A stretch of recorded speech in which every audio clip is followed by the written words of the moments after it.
Hydrogen.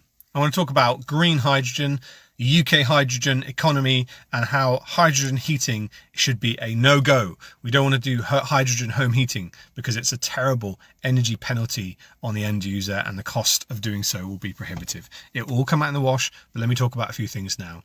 Green hydrogen currently produces or is produced at less than 0.1% of total hydrogen production consumption in the UK.